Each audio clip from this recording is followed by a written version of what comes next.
नमस्ते, मैं अभिनय आकाश और आप देखना शुरू कर चुके हैं प्रवास साक्षी का special show mostly live information यानी हमारा।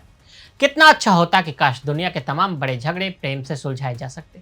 तब दुनिया को बेमतलब खून खराबे की जरूरत ही नहीं होती। फिर बात वहीं आ जाती है, ऐसा होता तो क्या होता। 13 जून की सुबह खबर आई कि ईरान की राजधानी तेहरान में जबरदस्त धमाका हुआ है। कुछ देर बाद पता चला कि तेहरान से 220 किलोमीटर दूर नतांजा इलाके में भी हमला हुआ। नतांज में ईरान की सबसे बड़ी परमाणु लैब थी। देखते ही देखते पूरे ईरान में इस तरह के हमलों की खबर आने लगी। नतांज के अलावा तबरीज, कर्मशाह, अराक, तेहरान, इस्फहान के मिलिट्री बेस पर इसराइल ने ताबड़तोड़ हमले शुरू कर दिए। इन हमलों में ईरान के army chief, army staff, defence और समेत ईरान के टॉप ऑफिसर्स मारे गए। इन हमलों में ईरान के 6 न्यूक्लियर साइंटिस्टों को भी मार दिया गया। सुबह होने पर इजरायली पीएम नेतन्याहू का बयान आया, ईरान न्यूक्लियर बम बनाने से केवल 15 दिन दूर था। अगर हम हमला नहीं करते तो ईरान न्यूक्लियर बम बना लेता और इससे हमारे वजूद को खतरा हो जाता।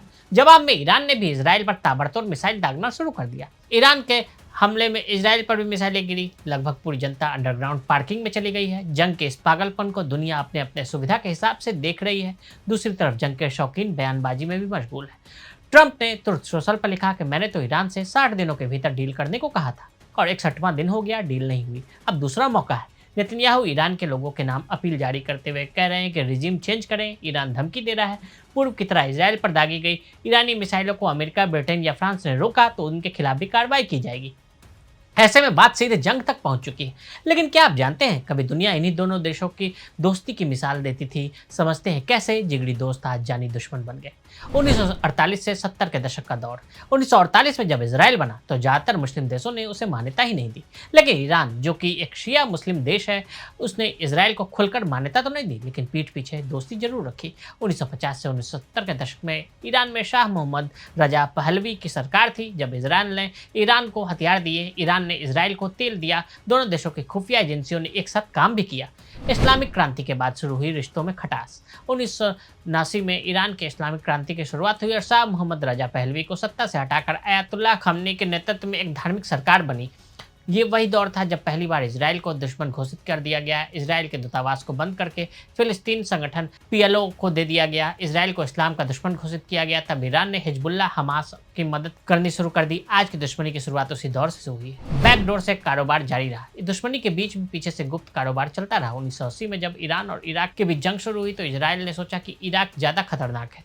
इकोनॉमिक टाइम्स के मुताबिक अमेरिका और इसराइल दोनों ने चुपचाप ईरान को हथियार सप्लाई किए। ये कहानी बाद में ईरान कांट्रा अफेयर के नाम से मशहूर हुई। बदले में अमेरिका के बंधक छुड़ाए गए और निकारागुआ में कम्युनिस्टों से लड़ रहे विद्रोहियों को पैसा पहुंचाया गया।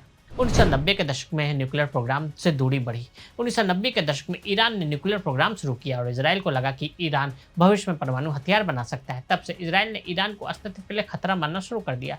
ईरान ने हमास, हिजबुल्लाह, हुती जैसे गुटों को ताकतवर बनाया। इसराइल ने भी अरब देशों से नज़दीकी बढ़ाई, जैसे यूएई, बहरीन आदि। दोनों देशों के बीच साइबर अटैक, ड्रोन हमला, समुद्री हमले जैसे छुपे युद्ध होने लगे। खुलकर सामने आई दुश्मनी। 2024 में गाजा युद्ध के दौरान ईरान ने इसराइल पर मिसाइल और ड्रोन दागे। इसराइल ने भी जवाब दिया, पर सीमित स्तर पर। अब इसराइल ने पहली बार ईरान की जमीन पर जाकर बड़े हमले किए, न्यूक्लियर फैसिलिटीज को अटैक किया, मिसाइल फैक्ट्रियों को उड़ाया, ईरान के टॉप कमांडरों को मार डाला। यह साफ है कि अब ईरान और इसराइल के बीच खुली जंग का खतरा मंडरा रहा है। क्या यह दुश्मनी खत्म होगी कभी? ईरान के साथ रहने वाले हिजबुल्लाह, हमास, हुती जैसे संगठन इसराइल पर हमले तेज कर सकते हैं। अमेरिका, अरब देश और पूरी दुनिया टेंशन में है। अगर मामला नहीं संभला तो ये जंग पूरे मिडिल ईस्ट को चपेट में ले सकता है। इसराइल ईरान को न्यूक्लियर ताकत नहीं बनने देगा।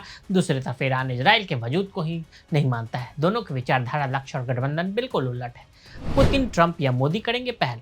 ईरान की ओर से इसका दायरा और बढ़ाने वाला अगला कदम जलमग्न क्षेत्र पर कब्जे का हो सकता है, जिससे होकर दुनिया का 20% फ्यूल गुजरता है। तेल की कीमतें अभी भी उछाल मार रही है तो खाड़ी की नाकेबंदी से अमेरिका को विश्व रक्षक सुपरमैन की तरह लड़ाई में कूदने का तर्क मिल जाएगा। इससे लड़ाई पूरी तरह से एक तरफा हो जाएगी, लेकिन थमने तक दुनिया का काफ़ी नुकसान हो चुका होगा। क्रेमलिन ने इसराइल के हमले को बिना उकसावे के अवैध सैन्य कार्रवाई बताया और संयुक्त राष्ट्र चार्टर का खुला उल्लंघन भी करार दिया।